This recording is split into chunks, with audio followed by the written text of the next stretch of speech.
Харин өнөөдөр бид нэгэн гайхамшигтай хүний тухай ярив.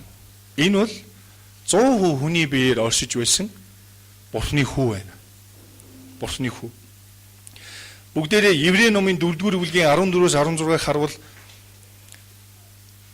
та эзний үг танд байгаа бол та гаргаж ирээд хамт хараарай. Иймээс бидэнд тэнгэрт задарсан агуу тэргүүн дахилж болох Бурхны хүү Есүс байгаа тул өөрсдийн хүлээн зөвшөөрдгөө бат баримтлая гэж хэлсэн байна. Учир нь бидэнд байгаа нь бидний мөхс байдлыг хуваалцаж чаддгүй тэргүүн дахилж бус. Харин энэ нүгэлгүй атлаа бүх талаар бидэн шиг соригдсон нэгэн билээ. Тиймд бид хэрэгцээтэй цаг туслах нэгүслийг олон өршөөлийг хүлээн авахын тулд нэгүслийн хаан ширээнд итгэлтэйгээр ойртон очицгоё гэсэн. Бүгдээр эргээд харъя л да. Энэ загтал Бурхны үг ямар цаг үед яагаад бичигдсэн болоо гэдгийг хар. Нэгүслийн хаан ширээнд ойртогтун гэж хэлэхдээ өнөөдөр биднэрт хандаж хэлсэн байна. Өнөөдөр биднэрт хандаж хэлсэн. Миний зүрх сэтгэл хаттуурсан байгаа бол магадгүй миний амьдралд ямар нэгэн ойлгомжгүй зүйл байгаад би зүгээр л үлгэн салган явж байгаа мэт байгаа бол эзний үг өнөөдөр танд хүчтэйгээр хүрч байна. Нэгүслийн хаан ширээнд ойртон очигдв. Тухайн үед еврейчүүд буюу бидний ярьдэр юдэчүүд бичээсээр хэлэгдсэнчлэн израильчүүд Есүс Христэд итгэсэн боловч тэд яах нь буцаад хуучин амьдрал руугаа явцгаахаар шийдсэн. Энэ үед Бурхны нэгэн хүн гарч ирээд та нар ингэж явж болохгүй ээ. Та нар бидний өвөг дээдсд юу тохиолдсныг санаж гинөө гэж хэлсэн. Тэгэхээр Христэд итгэсэн нөгөөх еврейчүүд Христэд итгэгч нар маань яагаад буцаад хуучин амьдрал руугаа явах болсон ганцхан шалтгаан байсан. Тэр нь юу байсан гэж хавчлаг.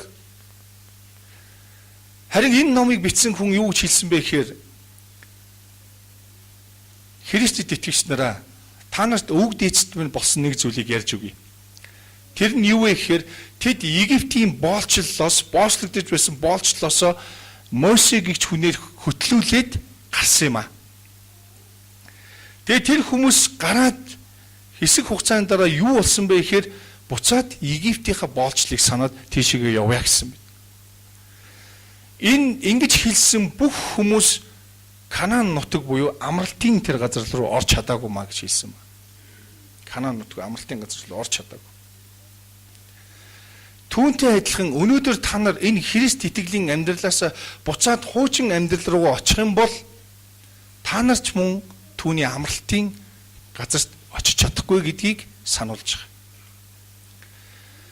Яагаад вэ гэхээр 40 жил тэр Египтээс гарсан боолчлоос гарсан тэр юдэчүүд израильчүүд 40 жил хүнд ууралсан бэ гэдгийг та нар санагтун гэж хэлсэн.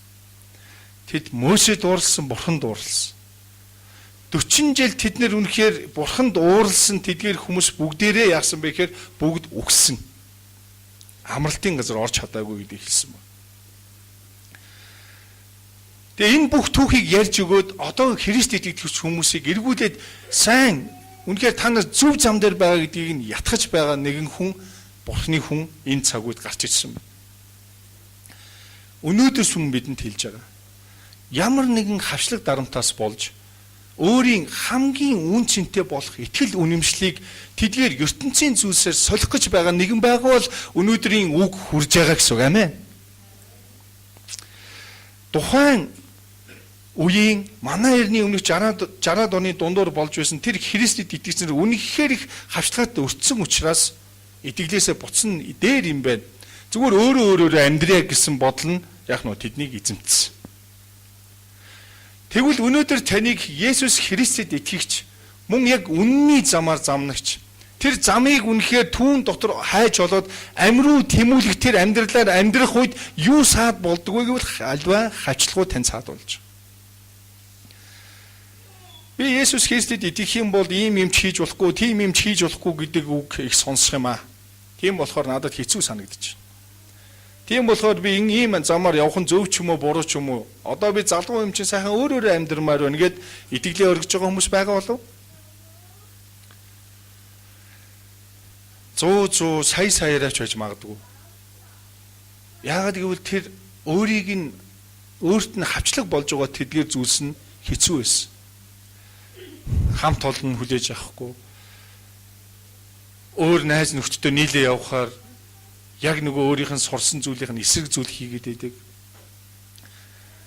Бүгдээрээ Еврей номын 4-р бүлгийг эхнээс нь харуул ингэхлээр түүний амралт руу орох амлалт байгаа учраас та нараас хэн нэг нь өөрийгөө түүнд хүрсэнгүй гэж санахгүй гэдгээс бид эмээх ёстой гэсэн.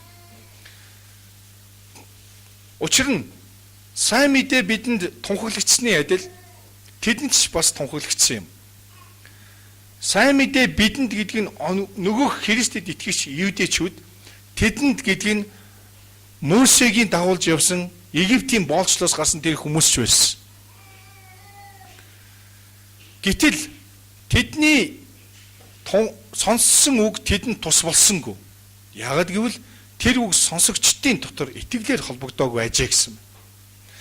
Хэдийгээр тэд сайн мэдээг сонссон боловч зөвхөн мэдлэгээр дагснаас болж юу болсон бэ гэхээр тэд мөхсөн гэж хэлж байна.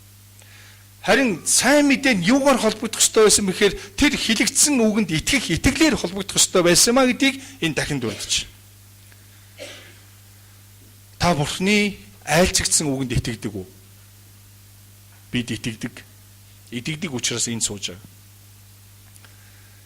Мөн үргэлжлүүлэн хэлэхдээ Еврей 4:3 дээр түүний ажлууд дэлхийн сүрээс дууссан хэдий ч тэд миний амралт руу орохгүй гэж би хэлэгнэн андгаалсан гэж айлцсанчлан итгэвч бид тэрхүү амралт руу ордгоо гэсэн. Тэдгээр дуулуургүй мөн итгэлгүй байсан тэр хүмүүс бол миний амралтанд ороогүй гэж хэлсэн. Харин өнөөгийн Христэд итгэж байгаа, надад итгэж байгаа тэр хүмүүс бол тэр амралтанд нь орно гэж хэлж байгаа. Учир нь тэр 7 дахь өдрийн тухай хаан нэгтээ Бурхан өөрийн бүх ажлаас 7 дахь өдөр амрав гэжээ. Тэд миний амралт руу орохгүй гэсэн байна. Энэ амралт нь юу юм бэ? Бурхан ямар амралтын тухай яриад байна вэ? Христэд итгэж байх юм бол амралтанд орох тухай яриад байна л да. Христэд итгэлийн амьдралынхаа замналыг чандлан сагсаар явах юм бол амралтанд орох тухай энд ярьж байна гэсэн үг. Хэрвээ чандлан сахихгүйгээр тэнд хөл алдвал, уруу татагдвал, итгэлээ орхивол тэр Бурхны хүн төрлөختний бүтээсэн Тэнгэр газар дээр бүх их мэдлийг өөртөө авсан тэр нэгний амралтанд орч чадахгүй гэсэн. Орхивол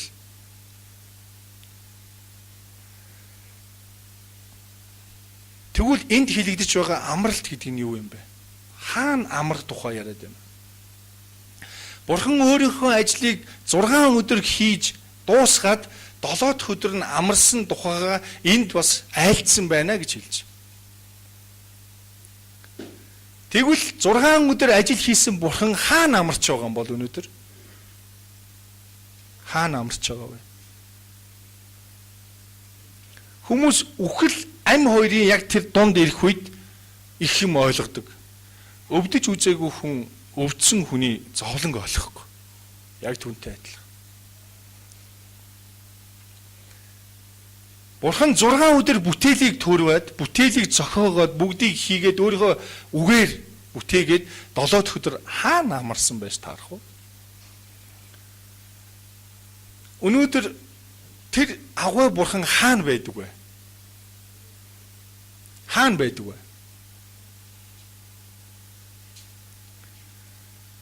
Таны итгэдэг Бурхан хаана байдаг вэ? Эцэг Бурхан хаана байгаа вэ?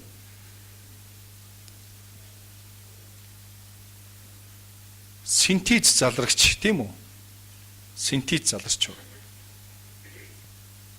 Хэрв өнөөдөр та нар түүний дууг сонсох аваас зүрхээ бүү хатуу болгоорой гэж хэлсэн. Бүү зүрж, андуурч, эндүрч, төөрч бодлаарай. Зүрхээ бүү хатуу байлаг.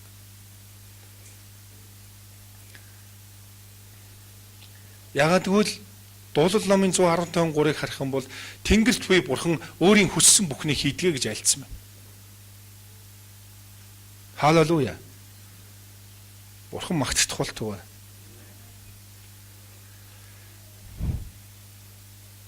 Еврей номын 4:12-ыг харах юм бол учир нь Бурханы үг амьд бөгөөд итгэвчтэй хоёр талдаа эртээ ямар ч элднээс хурц бөгөөд сэтгэл хийгээд сүнсийг үе мөч хийгээд нугас чөмгийг салталт нэвтрэн ордог бөгөөд зүрхний бодол хийгээд санаагч шүүх чадвартай юмаа гэсэн.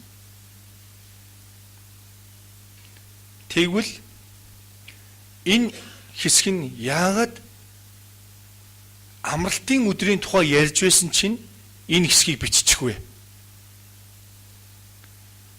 Энэ амралтын өдөр, энэ амралтанд орохын тулд юу бидэнд хэрэгтэй гэдгийг сануулахын тулд энэ үг бичигдсэн байна. Амен. Дуулууртай байдал нь үгтэй хамаатай. Бас Бурхны үг хүнийг нэвтэлдэг учраас хинч Бурхныг мэхэлж чадахгүй гэж. Хинч Бурхныг мэхэлж чадахгүй. Еврей ном бол Есүс Христийг хинбэ гэдгийг маш системтэйгээр хамгийн нарийн ойлгоцгуудаар бичсэн ном бол Еврей ном. Яагаад хүмүүс Христ итгэлээс буцаж байсан бэ гэхээр Есүс Христийг яг үнэндээ хин бэ гэдгийг бүрэн гүйцэд таниагүйгээсээ болоод тэд нар итгэл үнэмшлээ ертөнцийн сайхандаа солиход бэлэн байсан. Тийм учраас Еврей номын зохиогч нь тэрхүү итгэлээ өөр зүйлээр худалдагч байгаа хүмүүст хандаж та нар бүх ийм зүйл хийх түн хэрвээ ингэж орхих юм бол Бурхны амралтанд орж чадахгүй гэдгийг сануулж байгаа.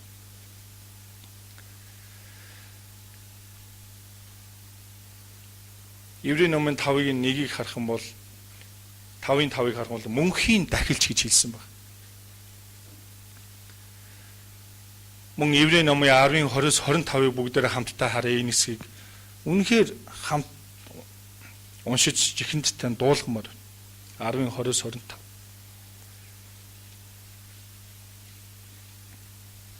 Өөрийн махан бий болох хөшгөөр дамжуулан түүний нээсэн шин амьд замаар ариун газарт нэвтрэн орох итгэл байгаа тул гэсэн байна. Та сайн сонсоод. Өөрийн махан бий болох хөшгөөр дамжуулан түүний нээсэн шин амьд замаар ариун газарт нэвтрэн орох итгэл байгаа тул мөн бидэнд Бурхны гэрд их агуу дахилж байгаа тул бузар мэс чанараас цэвэрлэтгэхийн тулд өөртөө зүрхэндээ цацуулж бие ариун усаар угаалгуулж үнэн зүрхээрээ ойртон очицгоё. Өөрсдийн найдварыг хүлээн зөвшөөрлөө говьлгүй бат баримталцгаая. Учир нь амлагч нь итгэмжт билээ. Хайр болон сайн үйлсэд бие биенийгээ хэрхэн хүхүүлэн урамшуулахыг бодцгоё. Ингэхдээ зарим хүмүүсийн цус шиг хамтран цуглахаа умарталгүй харин тэр өдрийг ойрдог тусам нэг нэгнээ зоригзуулцгаая гэсэн байна. Халелуя. Есүс Христ бол өөрөө бие махбодын тэр хөшиг болсон дахил гинэ. Яагаад хөшиг гэдэг үгийг хэлсэн бэ? Тэр Есүс өөрөө хөшиг. Хэрвээ энэ хөшиг урагдах юм бол Бурхан хүн хоёрын харилцаа сэргэх байсан. Халелуя. Хүмүүс янз бүрийн материалын зүйлсээр өөрнийг эд зүйлсээр дахил өргөдөг бол Есүс Бурхны хүн төрлөختний гэм нүглийн төлөө өөрийнхөө биеэрээ хөшиг болон зогсоод тэнд урагдсан байна. Амен. Үүнээс илүү дахил гэж байхгүй. Үүнээс илүү өргөл гэж байхгүй. Еврей номын 10-ын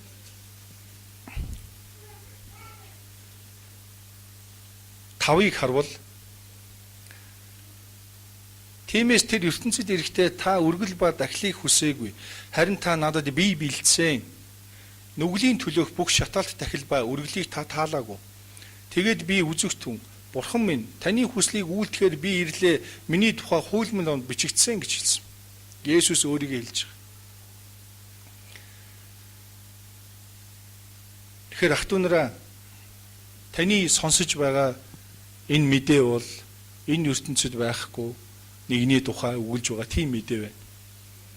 Таныг хүлээж авсан Христэд итгэх итгэл бол таныг үнэхээр цаг нь болохлээр бүрэн дүрэн мөнхийн амралтанд оруулах тийм итгэл байна.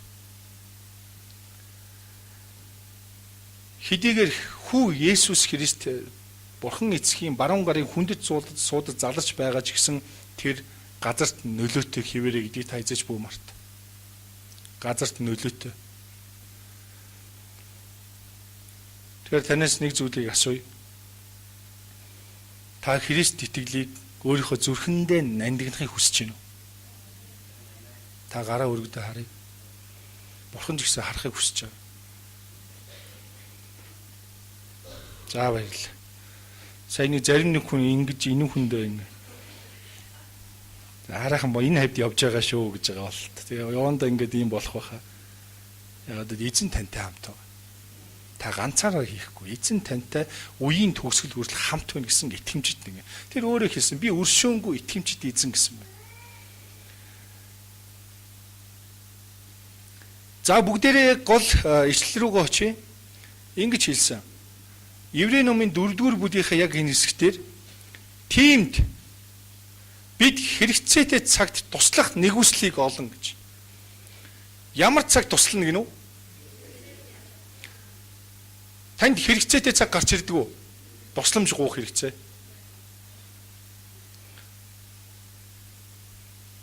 Хэрэгцээтэй цаг туслана. Тэгэхээр нэгүслийн хаан ширээ таныг амьд байгаа цагт бол бүр нээлттэй байна гэсэн үг. Амен. Тийм учраас бид түүний нэгүслийн хаан ширээ рүү ортож очив. Яахын тулд гинэ? Хэрэгцээтэй тусламжийг авахын тулд. Нэгүслийн хаан ширээний өмнө ойртон очих боломжийг хэн тавьж өгсөн бэ? Бурхны хүү Есүс яаж тавьж өгсөн бэ? Өөрийнхөө бие болох хөшгүйг уруулж яг нь бидний зовлон гүйснээр халелуя. Ямар гайхамшигтай ажил хийгдсэн юм бэ? Бид үнэхээр нэгүслийн хаан ширээд үнэхээр ямар ч хүшиг байхгүйгээр бид нар харж байна гэсэн үг. 2-р Коринтын 3-р бүлэг дээр юу хэлсэн бэ гэхээр идүүгээ бид бүтээлэггүй нүрээрээ Бурхны алдрын тусгалыг хардгаа гэж хэлдэг. Халелуя. Хаан ирэх чөлөө байна. Тэнд миний сүнс байна гэж хэлсэн.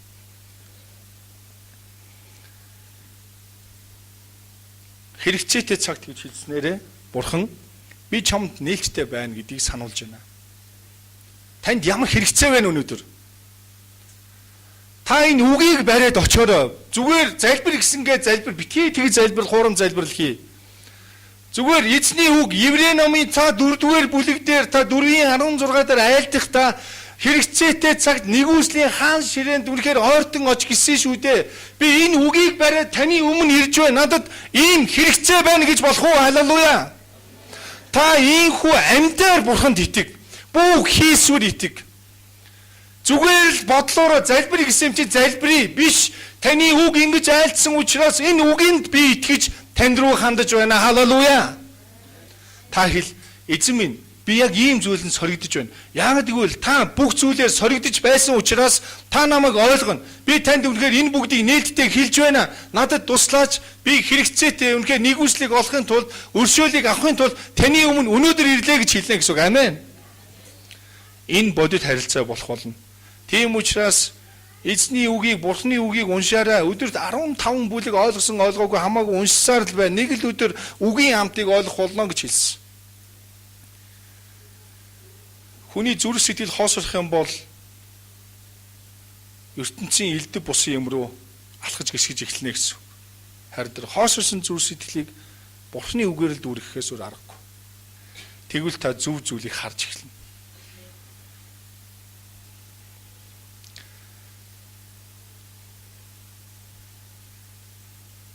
Мөхөс байдлыг хуваалцаж чаддаг гэсэн байна. Та өнөөдөр уйлаач болтугай яг танд хэрэгцээтэй байгаа зүйлийг таны амьдралд үнэхээр түүний нэгүсэл өршөөл хэрэгтэй байгааг та мэдэж байгаа. Тэгээд үнэхээр түүний өмнө ирэхийг хүсэж байгаа бол та бэлэн байгаарай. Бид нэр Бурхныг амьд оршигч гэдгийг харах болно. Бид нар зүгээр сонсогч нар биш. Бид нар сонссноо хэрэгжүүлэхийн тулд Бурхан эхлээд би амьд гэдгийг харуулдаг. Халелуя. Бидний хийсвэр ойлгоснол дотор бурхан амьд байгаа гэж зүгээр боддог ийм бодлоор байдаг нэгэн биш. Тэр бодит оршдог.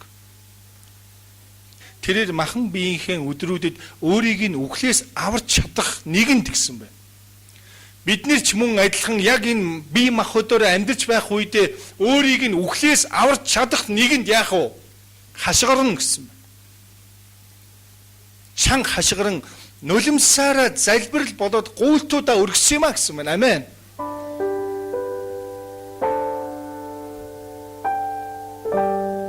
Тэр сүжигтэй байсан тул бурхан түүнийг сонссон билээ гэж.